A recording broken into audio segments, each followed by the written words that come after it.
Hello friends, welcome to খেল দুনিয়া। আগামী সোমবার ব্যাঙ্গালোর এফসির বিরুদ্ধে গুরুত্বপূর্ণ ম্যাচে মাঠে নামছে মোহনবাগান।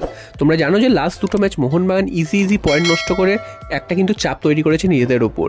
উল্টো দিকে মোহনবাগান যতই নিজেদের ওপর চাপ তৈরি করুক না কেন, অন্যান্য দলগুলো যারা মোহনবাগানের সাথে মোহনবাগানকে তাড়া করছে, তারা কিন্তু নিজেরাই পয়েন্ট হারিয়ে আবার মোহনবাগানকে সুবিধা করে দিচ্ছে।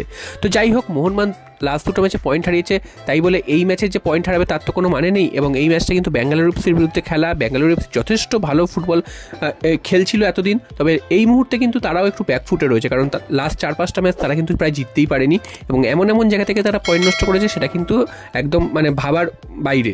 তো সেই দিক থেকে দেখতে গেলে ব্যাঙ্গালোর এফসির কনফিডেন্স কিন্তু এই মুহূর্তে লো। তবে মোহনবাগানও কিন্তু যেই পারফরমেন্সটা এতদিন ধরে দেখাচ্ছিল, হঠাৎ করেই দুটো ম্যাচে তাদের পারফরমেন্সের গ্রাফটা কিন্তু একটু পড়েছে। যদিও আগের ম্যাচটা কোচ মলিনা ইচ্ছাকৃতভাবে যেন পয়েন্ট নষ্ট করেছে সেটাই মনে হয়েছে, তবে ব্যাঙ্গালোর এফসি ম্যাচে কিন্তু সেই পরীক্ষা নিরীক্ষা তিনি করতে যাবেন না সেটাই কিন্তু মনে হচ্ছে, কারণ খেলাটা কিন্তু মোহনবাগানের হোম ম্যাচ এবং জুয়ারত ক্রীড়াঙ্গনে দর্শকদের সামনে হবে। এবং যেহেতু পরপর দুটো ম্যাচে পয়েন্ট নষ্ট করেছে মোহনবাগান, তাই জন্য কিন্তু বেশ কিছু সমালোচনাও হয়েছে। তো মোহনবাগান কিন্তু পুরো দলই নামাবে সেটাই কিন্তু মনে করা হচ্ছে।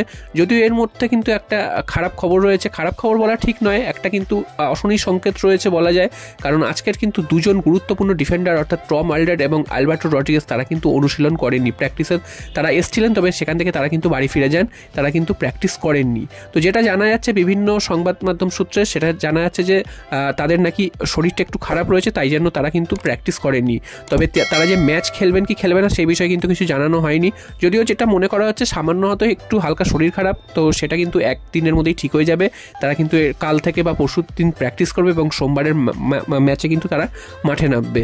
তো সেদিক থেকে দেখতে গেলে মোহনবাগান কিন্তু পূর্ণ শক্তির দল নিয়ে মাঠে নামবে, এটাই কিন্তু আশা করা যাচ্ছে, যদি না কোচ মলিনা তিনি নিজে থেকে কোনো পরীক্ষা নিরীক্ষা করেন বা প্লেয়ারদের বসিয়ে দেন। তো জেমি ম্যাকলারেন তাকে প্রথম একাদশে খেলাবে কি খেলাবে না সেটা কিন্তু একটা প্রশ্নের ব্যাপার, কারণ জেমি ম্যাকলারেন ডার্বি ম্যাচে গোল করলেও তিনি কিন্তু একেবারেই ফর্মে নেই। এবং সেই দিক থেকে জেসন কামিংস তিনি কিন্তু দুর্দান্ত ফুটবল খেলছেন। তবে আবারও সেই বলছি যে কোচ মলিনা তিনি কখন কি করেন কেউ কিন্তু বুঝতে পারে না। যে প্লেয়ার একদম খারাপ খেলছে তাকেই প্রথম থেকে খেলিয়ে যায় সারা ম্যাচ, এবং যে প্লেয়ার ভালো খেলছে তাকে কিন্তু বসিয়ে রাখে। তো এটা কিন্তু মলিনার একটা দেখা উচিত, এবং মলিনার গেম রিডিং কিন্তু যথেষ্ট খারাপ হচ্ছে সেটা কিন্তু সমর্থকরাও বলছে। এবং ম্যাচ তিনি কিন্তু একদম বুঝতে পারেন না যে কখন কোন প্লেয়ারকে নামাতে হয়। তিনি একটা ছক বাঁধা একটা ব্যাপার রয়েছে, 70-80 মিনিটের পরই তিনি নামাবেন প্লেয়ারদের, এবং যেই প্লেয়ারের এগেনস্টে যে প্লেয়ার প্রত্যেকদিন নামে সেই প্লেয়ারই কিন্তু নামাচ্ছেন তিনি।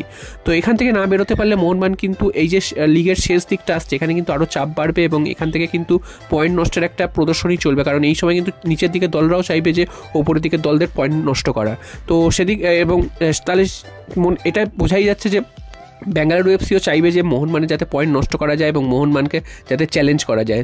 এবং ব্যাঙ্গালোর এফসির বিরুদ্ধে তারা কিন্তু হোম ম্যাচ হেরে এসেছিল 3-0 গোলে, তারও কিন্তু একটা প্রতিশোধ নেওয়ার ম্যাচ রয়েছে। তো দেখা যাক ব্যাঙ্গালোরের বিরুদ্ধে মোহনবাগান জিতে মাঠ ছাড়তে পারে কিনা।